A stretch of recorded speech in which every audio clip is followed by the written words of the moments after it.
What's going on, guys? This is Mark here with Anastacio. I'm here with my partner James. We're in our fresh new official Anastacio uniforms. I want to bring you guys something very different in a sense. I know a lot of my videos have been tutorial videos and technical videos, but this is going to be something about Anastacio principles. It's how we go about training. And I wanted to get this video off with a bang because I know I haven't been that consistent on YouTube for the past couple weeks or so. With all things happening in the world, as you guys may know, fortunately enough, Union Martial Arts, our home academy, has been able to open as of this week. So just been kind of prioritizing that, making sure we're doing it the right way, making sure all of our family members are safe as we do this, and we're not kind of taking any steps backwards. So when we look at principles, there's quite a few, and to illustrate this, I'm going to be jumping from single stick to solo to partner, empty hand. And of course, that's not the only way, but hopefully we can give a face to the name of each principle. So hopefully you guys can either apply it directly the way we do it, or you can take it with a grain of salt and add it into your already developed curriculum or skill set. But if we look at principle number 1, in Anastacio, we call it, my strike is my block, and my block is my strike. So there's a couple of ways we can go about that. If me and James were in a situation here, and he decided to strike an angle 1, I can use an angle 1 back and create what's called a reference point. But basically, using that same angle, I have multi-usage. I can strike with it, or I can block with it, and most of the time, you know, an angle 1 beats an angle 1, or an angle 1 can defend against an angle 1.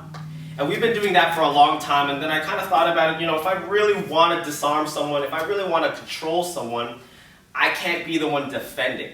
So when we do an angle 1, we have to also consider the reality of things. When someone does an angle 1, they're not going to strike halfway and meet you there, right? This is controlled.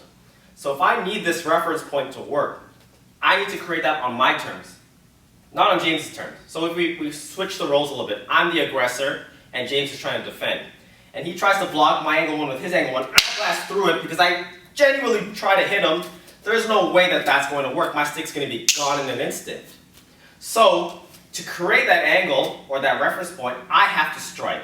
So I will be striking, my partner will be blocking. With my strike, I can change the criteria here. I can change the attributes. James can only block one way. It's either going to be here or it's not going to be here.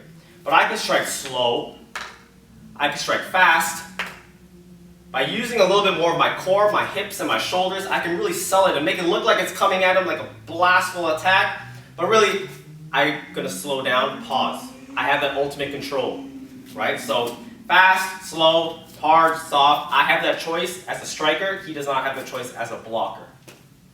The other way we can look at this is my strike is my block. Again, my block is my strike. In order to block something, we're going to strike it. So we're going to strike the strike. So if my partner gave me an angle 1, instead of going for the stick, maybe now I'm going to go for the hand, maybe I'm going to go for the head, maybe I'm going to go for the arm, whatever I can get to maybe defang the snake, right? Take away the aggression versus the aggressor. All of these familiar concepts you might have heard will now come into play because I'm using counter offense to be standard offense. And especially in Anastacio, the way we view things is you need that counter offense. Of course, there are defensive tactics or fundamentals that are present, but to be able to control the distance, control the timing, we got to have a very educated response or educated approach using our offense. All right. So principle number 2 is one strike will lead to the next. Now, this might seem like common sense, but we need to map this out, especially if we're teaching someone with zero experience. So rather than thinking, let's say we have 10 basic strikes, you don't have to do one reset to, let's say, like a generic fighting stance or neutral position. I can use my finishing position, which is technically what we call a closed position, from the angle 1, and then I can loop it to an angle 2. It doesn't always have to be an angle 2. Basically, we're going from forehand attacks to backhand attacks. So just very quickly to demonstrate that and kind of illustrate that, anything that's from my center line, which splits me down the middle, to the right is a forehand attack. Anything from the center line to the left is a backhand attack because the back of my hand is facing my target. So that's where my X pattern comes in.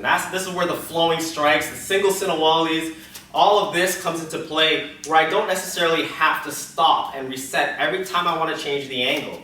I just follow the concept of forehand, backhand, changing the attributes of my strikes. Maybe I throw in snaps, slashes with tick strikes, all of these things that FMA is beautifully known for, and then I can get one fluid motion. It's going to create efficiency, it's going to create fluidity, and then I'm going to be able to attack from multiple angles and not have to, again, reset, adjust, and then start to apply. I just find my way back to where I need to be, and I go from there. Alright, so our third principle is my safety hand, which is often my hand that is not currently equipped with a weapon. Now, obviously that changes if you're looking at empty hand or if you're looking at double stick or double knife. But in this case, single stick, we have a live hand, safety hand. So my safety hand protects my heart. Obviously, I need my heart to live and to function. It protects my eyes, which we'll get to in a second. And it protects my live hand if necessary. So in the event that we're training and I use my stick, I need to make sure my safety hand is up so there's no self-inflicting damage. This safety hand can also work many different ways, so when I'm applying, I usually stretch this hand out, works as a counterbalance. It also works as a counter-offensive technique known as the sundot or the eye jab. So even if I don't get the eye jab, I can also use it as a check and kind of use that to get into my grappling or controlling ranges. Now, when I also train with my safety hand, it's very important to understand that in an actual situation, and this is something that kind of has been a passed down mentality, you obviously want to be ambidextrous. You want to be able to be good at your right hand, be good at your left hand. But if you're being very honest with yourself, you'll know you have a dominant hand. That's how most people are. So if I'm in a situation where my right hand is in jeopardy, if they're about to hit my right hand, I use my safety hand, and I would much rather get hit in my left hand than get hit in my right hand, because then if it takes one hit to my hand to absorb and that's gone, at least I have an opening, or at least I have a chance to use my most dominant hand to ultimately protect myself. So that's one way we can look at it. Now, when we look at some techniques in the 10 basic strikes, we have what's called an angle 9 or a sunrise strike. That's when I step back and I cut straight down vertically and I strike down to the ground. Very important that when the stick is not in front of me, which primarily it will be, my safety hand will substitute, and I'm going to use that to protect my head. All while I'm doing this, I'm setting up my stick. So they kind of work hand in hand, where one is striking, one is creating the position, one is striking, one is creating the position, whether that's via eye jab, via check, via push, via pull, you name it. Alright, so building off of that last principle, this one is a person who can't see can't fight. And there's multiple ways we can go about that. Number one is, if we look at that sundot, so the safety hand protects my eyes if necessary. If by chance my partner hits me across the face and I'm blind, now I can't really defend the amount of skill that I normally have. I'm going to be very, in a way, taken down a notch so that I won't be able to use my techniques. I can't even see. Maybe my hearing is off because of all the adrenaline, and that's a very important sense when it comes to applying a technique. But if it works the other way, it's going to work in my favor, so that's why I use that sundot, where I can take this and then I can hit the eyes. I can go for an eye rake, face palm, whatever you name it, and then once I get that, I can now create an opportunity where James isn't going to defend against me that well, because he's too worried about his eyes. It takes someone to step back. You know, they often say in a lot of combat sports, a person always has a plan until they get hit. So we want to be, striking the sticks and going ballistic and all this fancy stuff. But the moment that I get here and I hit his eyes, it changes everything. I hit one of his vitals, somewhere very sensitive, that often, in the moment, you don't really think that's going to happen, and it just changes the playing field to my advantage like crazy. So that's one of the ways we can apply it. And if we also think about it, not just sundotting or eye jabbing each other, in low light visibility, we can use fabric. If he had a hood or a hat, I pulled it down, just taking away his concentration from the actual fight and bring it to trying to recover his eyesight. So if, for whatever reason, James, close your eyes, block this attack for me, please. He won't be able to see that simply because he can't see. It's not because he's not a good martial artist. It's not because he doesn't have an adequate amount of techniques. He just can't see it, and in weapon work, things happen in a flash. You only take one significant strike, and that might be it. So my safety hand protects my heart, protects my eyes, protects my live hand, but also, on the flip side, a person who can't see can't fight. Alright guys, as we get lower down the list, now these principles that we're trying to display for you guys get a little bit more precise. So there's going to be two scenarios for this one single stick versus single stick and one empty hand. But the principle is never prolong a fight. And I think it goes without saying that, if you got a job to do, and that job is to preserve your life, to protect someone, you don't want to spend 10 hours on one person. You don't want to spend any breath or any movement that is not necessary to achieving the goal, especially if there's multiple targets. You want to be short and sweet and be on with your day. So let's give a quick example. If we're doing single stick, right?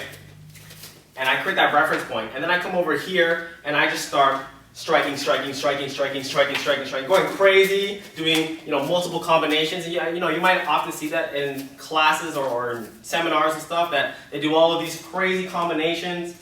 Obviously, it's good to understand you can do that, but it's also more important to understand you don't have to do that, right? You want to have the ability and have all the skills, but if you could take care of this job from here and then one shot kill if that was the goal, or from here go right into your controls, then wouldn't you much rather get the job done? Because every counter has a counter, and every time I don't get one step closer to obtaining my goal or achieving my goal, I give James an opportunity. Every non-purposeful movement gives James an opportunity to counter me back, and it just might be where I end up losing, or I end up getting into a more submissive position, and then he takes over and everything goes down the drain. So obviously you can be very flowery and have multiple attacks, but if it's not necessary, if you don't need to apply that much damage, if it takes too long that you end up losing, those are things we want to try to avoid.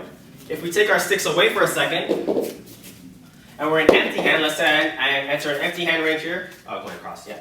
And I go into a Kali flow. From here, I want to go into takedown, I want to control him, but I go, never mind, let's get a little bit more crazy here. I go into this lock, I go into this lock, I come back over here, I go back here, walk to base, never mind, come back, hit him across here, go to the left side. All of that is really, really extensive. You want to be very precise. You don't want to get into a scrap, right? I'm not trying to demonstrate here. I'm not trying to show you the wows of Kali. I'm trying to use Kali to protect myself. So if that means it's one shot, one grapple, one takedown, you name it, short and sweet is the ultimate goal. So never prolong a fight, stick against stick, especially when there's weapons, especially edge weapons like knives, empty hand, all in the same realm. All right, so the next principle is never swim against the current. So off the bat, when we think about that is, we want to be able to take the path of least resistance, and often that path may not be what we thought we would be doing or what we want to do. And so in that realm, you never want to create a game plan before the actual situation. Unless, of course, it was against a set opponent. If me and James were both professional fighters, I study his tape and I know that he has certain mannerisms. But if we're looking at more self-defense, and this is an empty-hand engagement, I go, all right, he's gonna jab cross me, and then I'm gonna do this, that.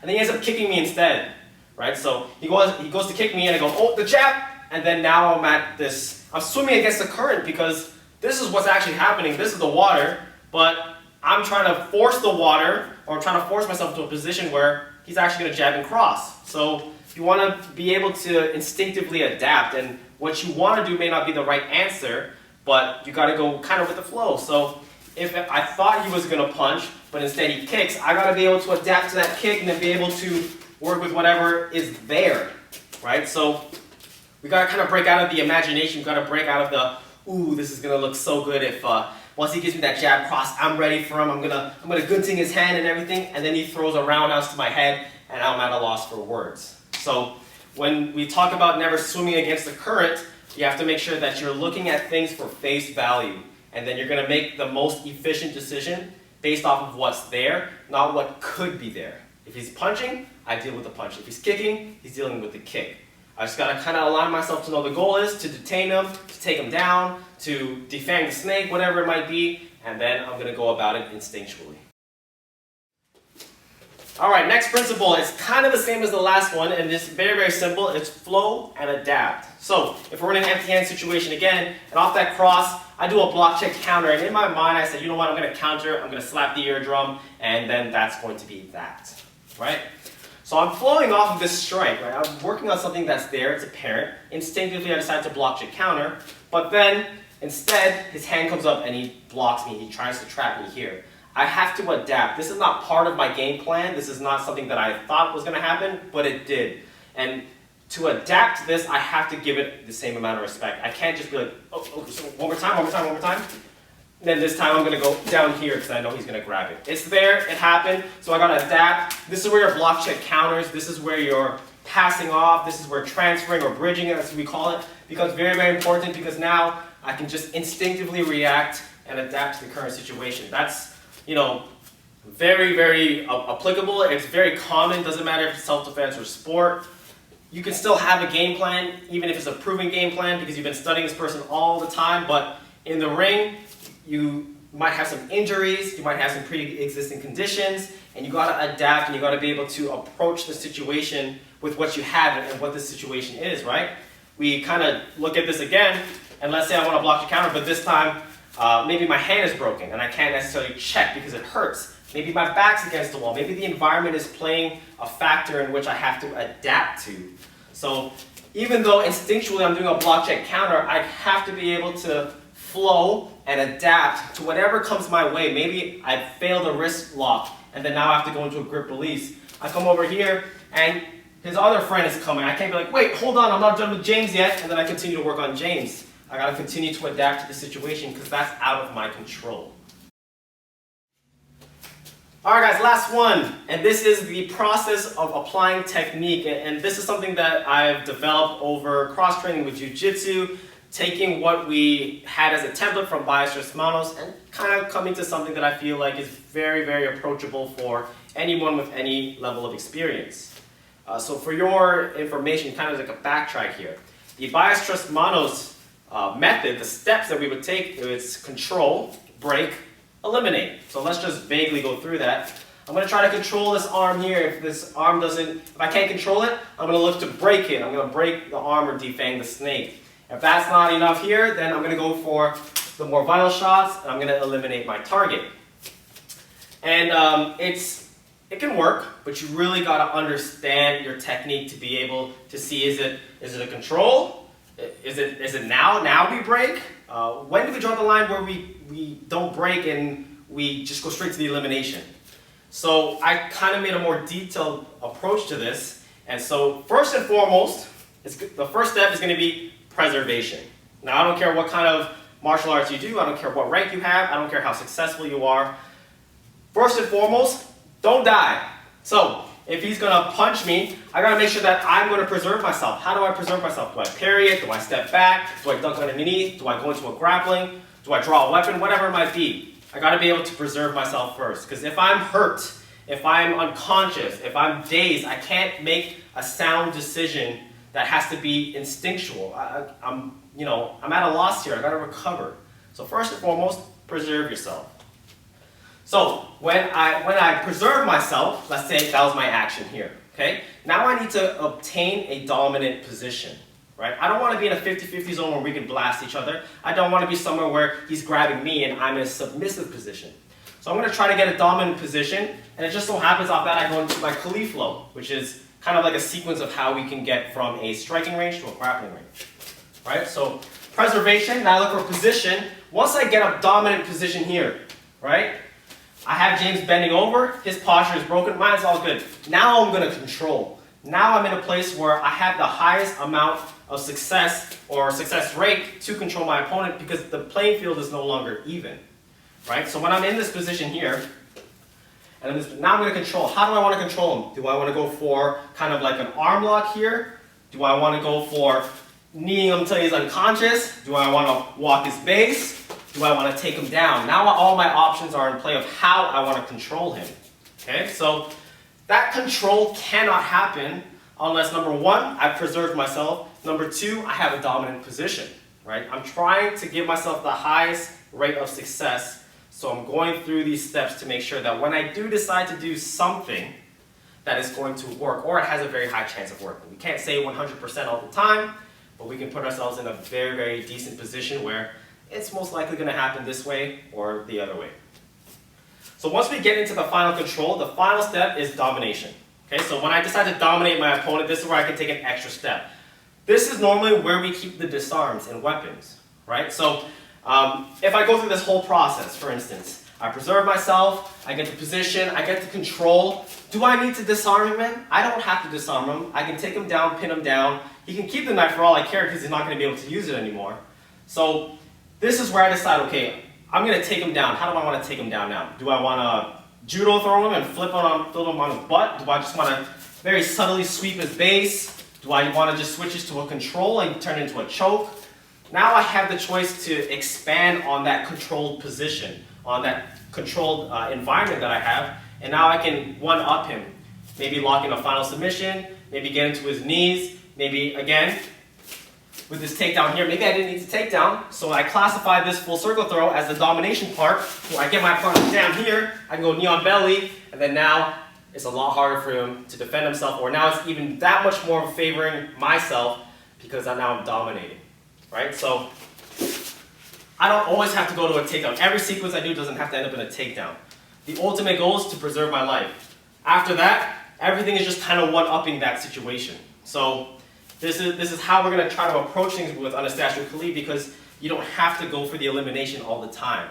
Elimination would be something that we considered in the dominant category, the dominant factor at the very end. I don't have to knock you out. I don't have to, obliterate every limb you have. I just got to make sure that I'm safe and I have attained that goal in a way that, number one, works with my morals, if applicable. Number two, works in compliance with the law, if applicable. You gotta understand, this is not a time in the world where we can walk around with machetes and just agree to deathmatch each other and slice each other up.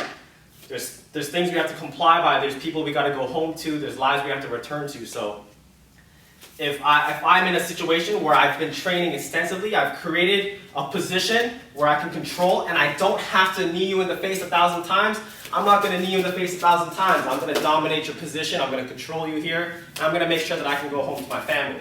So that's the way that we would apply our techniques. That's the last principle.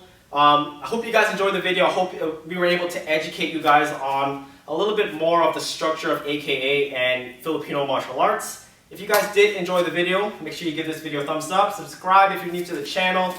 If you guys are interested in grabbing yourself an AKA shirt, make sure you guys comment below so I can get that ready for you guys, and I'd love for you guys to be rocking our merch and more exciting stuff to come, so make sure you guys hit that notification bell if you haven't already. And until next time, I'll catch you guys then.